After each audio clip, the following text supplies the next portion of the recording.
Tito Pits nga pala, gagawa ako ng battered swing ngayon. Yan ang inuutos sa akin. Kailangan sundin. Pumili ka agad ako sa Talipapa ng taong halagang 100 pesos. Yan, medyo maliliit nga lang. Kaya kailangan tiyagayin ko linisin. Ayan na. Linisin isa-isa. Tatanggalin yung mga buhok na nakakapit dyan. Ayan. Ayan, tanggalin yan na. Nakikita nyo yan. Tapos, ito namang hipon.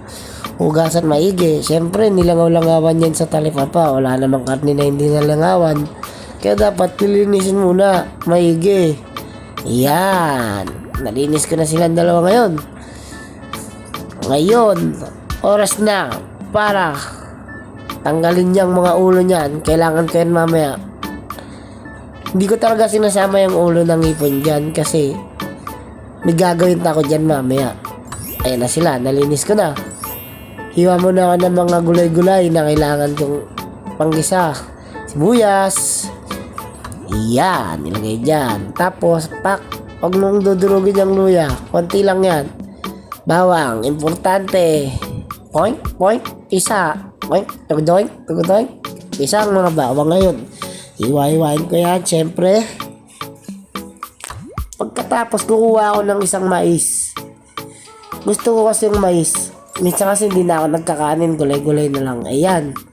Tanggalin yung unang balat, ito tatapon. Tapos, yung mga nakabalot pa na balat, gusto ko yan gamitin. Diyan, yung buhok, importante yan. Masustansya yan, baka may hindi nakakaalam sa inyo. Yung katas ng pinagkuluan yan, masustansya na, mabango na, masarap pa. Iwain ang mais.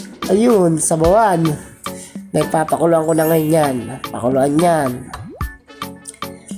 Tapos gigisa ko ngayon tong lagyan konting mantika, dagdag butter. O yun, yung mga ulo na tinanggal ko kanina, papalutungin ko yan para pwede ko yan durugin. Yan, magkakatas yan. Isasama ko yun sa sabaw mamaya. Yan. Isa sibuyas. Siyempre may bawang din yan. Ayun. Kumulo ngayon tong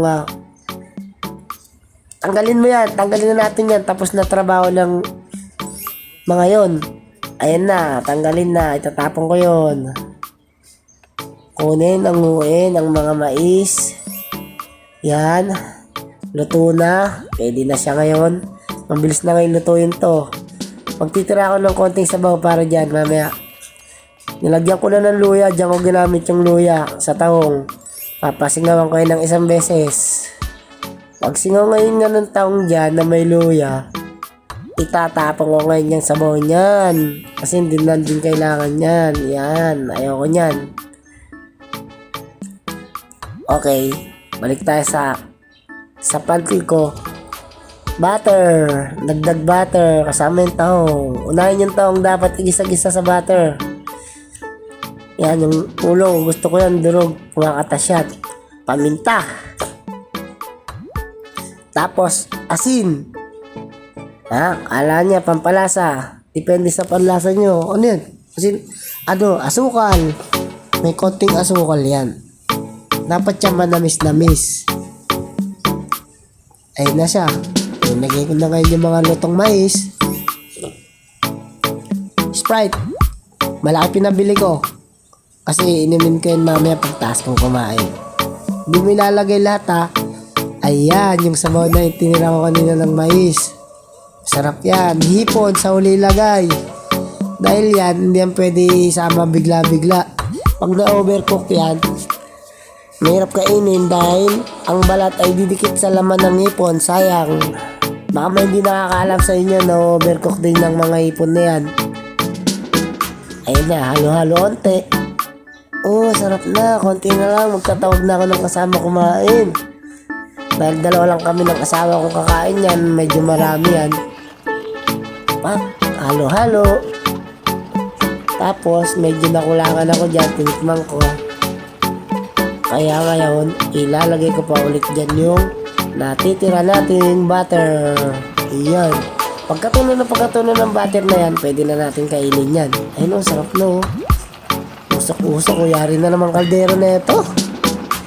Yari na naman ang kaldero. Tawagin na naman ng mga kapitbahay niyan. Para maubos lang yan. O, diba? Sarap po. Tapos, tanggalin sa kalan. Sarap niya, bata. Oh. Bye-bye.